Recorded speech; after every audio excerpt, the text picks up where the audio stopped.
শুরু হয়ে গিয়েছে ট্রাইব্যুনাল।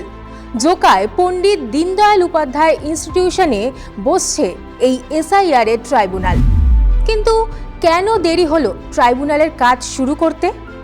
শুধু তাই নয়, বিচারাধীন ভোটাররা কি ভোট দিতে পারবেন?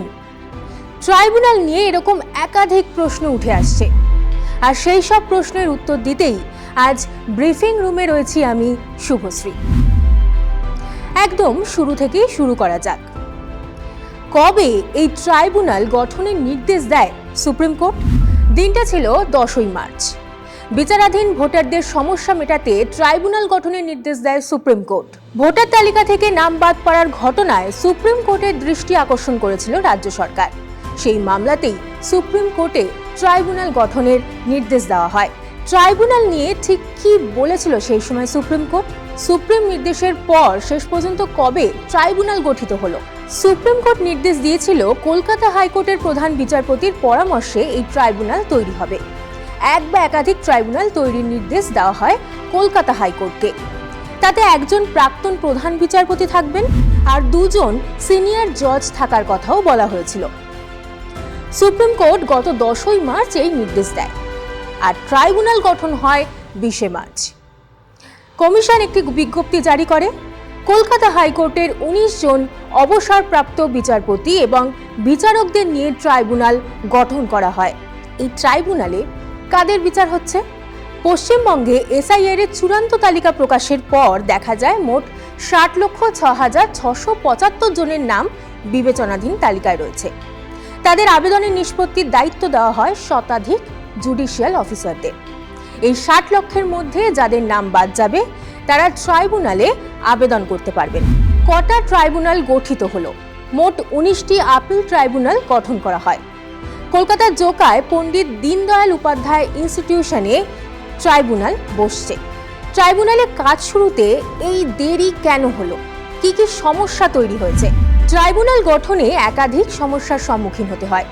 জানা গিয়েছে সুপ্রিম কোর্ট নির্দেশ দিলেও তাতে বলা ছিল না যে কিভাবে ট্রাইব্যুনালে কাজ হবে, কোন পদ্ধতিতে আবেদনের নিষ্পত্তি করা হবে। পরে অবশ্য সুপ্রিম কোর্ট কলকাতা হাইকোর্টকে নির্দেশ দেয় 3 সদস্যের একটি কমিটি গঠন করতে হবে। তারপরই 3 প্রাক্তন বিচারপতির কমিটি গঠন করেন কলকাতা হাইকোর্টের প্রধান বিচারপতি সুজয় পাল। ট্রাইব্যুনালে 19 জন প্রাক্তন বিচারক এবং বিচারক কোন পদ্ধতি মেনে কাজ করবেন সেটাই নির্ধারণ করেছে এই কমিটি। আরও একটা সমস্যার কারণ হলো কোথায় ট্রাইব্যুনালের কাজ হবে তা নিয়ে সংশয় ছিল। প্রথমে জলপাইগুড়িতে কলকাতা হাইকোর্টের সার্কিট বেঞ্চে ট্রাইব্যুনালের আবেদন জানানো হয়েছিল, কিন্তু তাতেও সমস্যা তৈরি হয়। এরপর ট্রাইব্যুনালের জন্য জোকার ইনস্টিটিউশন পাওয়া গেলেও সেখানে প্রয়োজনীয় পরিকাঠামোর অভাব ছিল। আরও একটা কি কারণ? বিচারকদের পারিশ্রমিক নিয়ে ধোঁয়াশা। পরে অবশ্য সেই সমস্যাগুলি মেটে এবং ট্রাইব্যুনাল শুরু হয়। এই ট্রাইব্যুনালে কত লক্ষ মানুষের বিচার হবে? বিবেচনাধীন 60 লক্ষের মধ্যে যে 27 লক্ষের নাম বাদ গিয়েছে তারা ট্রাইব্যুনালে আবেদন করতে পারবেন। এই ট্রাইব্যুনালে আবেদনের প্রক্রিয়া কি কি? অনলাইনে ট্রাইব্যুনালের জন্য আপনি আবেদন করতে পারবেন। তার জন্য কমিশনের ওয়েবসাইটে গিয়ে আবেদন করতে হবে। এই কমিশনের ওয়েবসাইটটি হলো voters.eci.gov.in। এই ওয়েবসাইটে গিয়ে আবেদন করতে হবে। এই ওয়েবসাইটে পশ্চিমবঙ্গের জন্য একটি নির্দিষ্ট অপশন থাকবে। প্রথমে মোবাইল নম্বর দিয়ে লগইন করতে হবে। ওই সংশ্লিষ্ট মোবাইল নম্বরে ওটিপি আসবে। ওটিপি দেওয়ার পর লগইন করা যাবে। এর পরবর্তী স্টেপগুলো ঠিক কী হবে দেখে নিন স্ক্রিনে।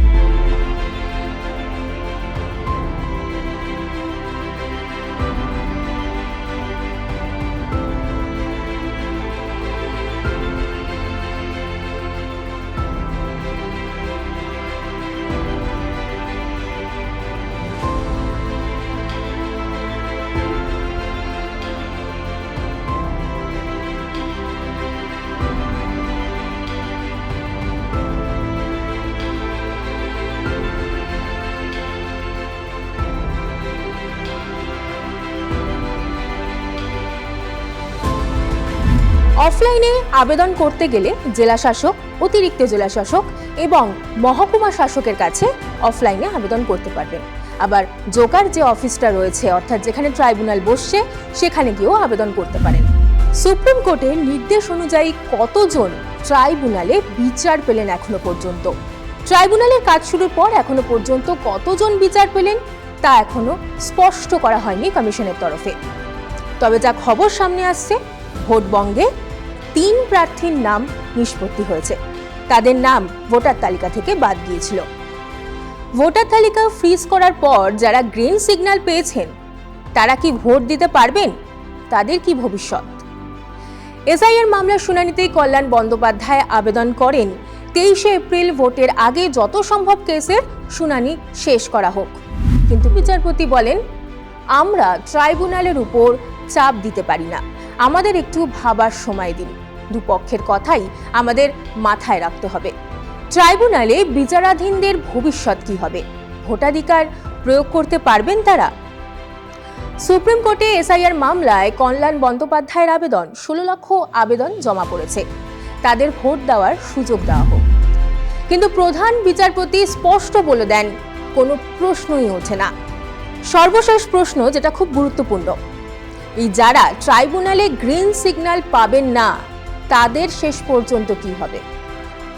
ট্রাইব্যুনালে যারা গ্রিন সিগন্যাল পেলেন না বা পাবেন না, ভোটার তালিকা থেকে তাদের নাম বাদ যাবে। কিন্তু পরবর্তী পদক্ষেপ কি হবে? কিভাবে আবার ভোটার তালিকায় আপনারা নাম তুলবেন, সেই বিষয়ে এখনো পর্যন্ত কিছুই জানায়নি কমিশন। ভোটের এরকমই আরো খবরের আপডেট পেতে চোখ রাখুন TV9 বাংলা ডিজিটালে।